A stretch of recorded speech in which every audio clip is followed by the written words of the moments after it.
Well, it sounds like a set of contradictions. How can someone be a gay man, a devout Mormon, and happily married to a woman? Well, a decade after tying the knot and settling down to raise 3 daughters, one man is coming out of the closet with his wife at his side and raising some interesting questions about faith and love. Here's ABC's Neil Karlinski. Go to the swing.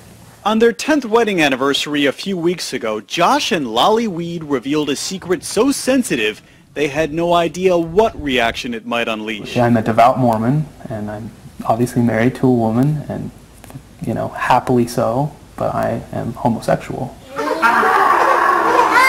This is where a seemingly normal family with 3 beautiful daughters Fathers are so special, and it's very special love.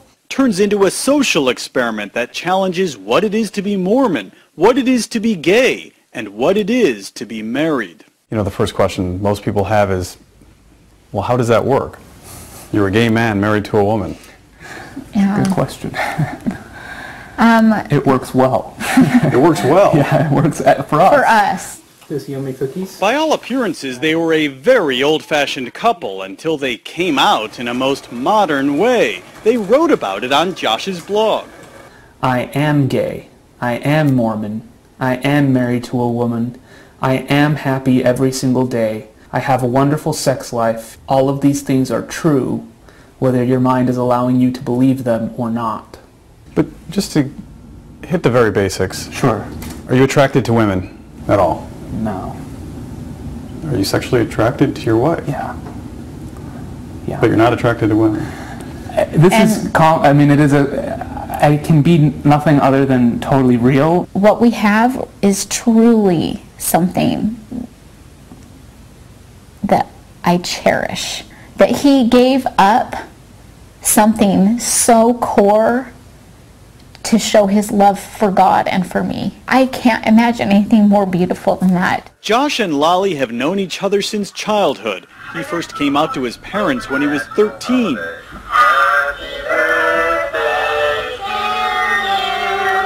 To his relief, he says his parents were understanding and accepting, but there was another concern that cut even deeper.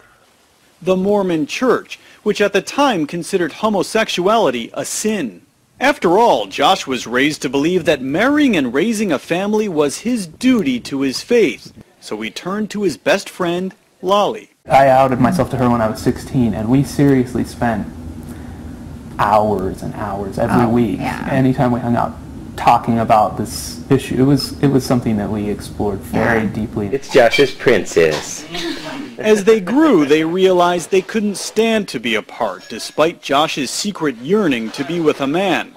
Lolly was prepared to risk everything, to marry Josh, even though he was gay, and even though her mother was very worried.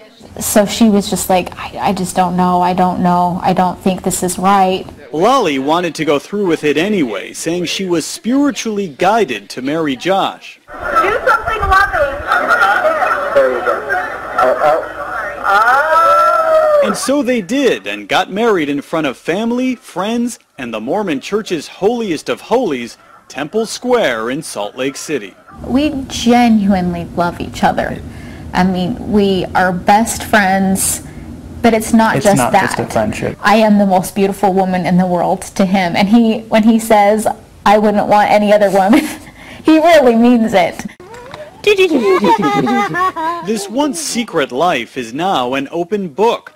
The blog post quickly went viral, setting off a firestorm of debate within both the Mormon Church and the gay community. 90.9 FM, KRCL. At this radio station in Salt Lake City, the heart of Mormon country, a panel of Mormons all talking about their struggles with faith.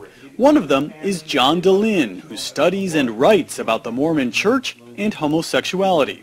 Now there are some who are able to make it work long term. DeLynn says the Weeds have made a dangerous example and that he's received emails written by mothers asking their gay sons why they can't be like Josh. Using religion or spirituality as a way to manage your sexual orientation, you know, by being extra righteous or extra faithful as a way to sort of suppress those feelings or control yourself is the most damaging way to cope or deal with your same-sex attraction. While the church no longer teaches that being gay is a sin, leaders do believe that to be a good Mormon, you can never act on those feelings. It doesn't feel like a big deal.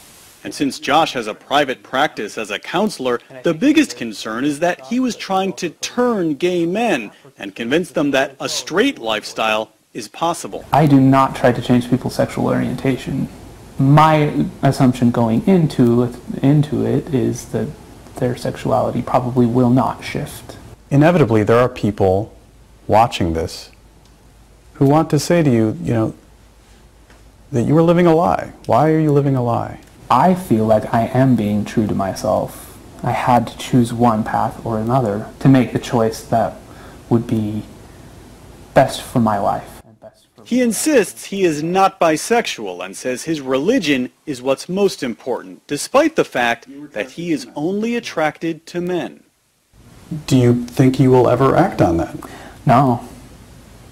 And that's part of the decision that I made. Is that hard? It has been hard. There were moments that,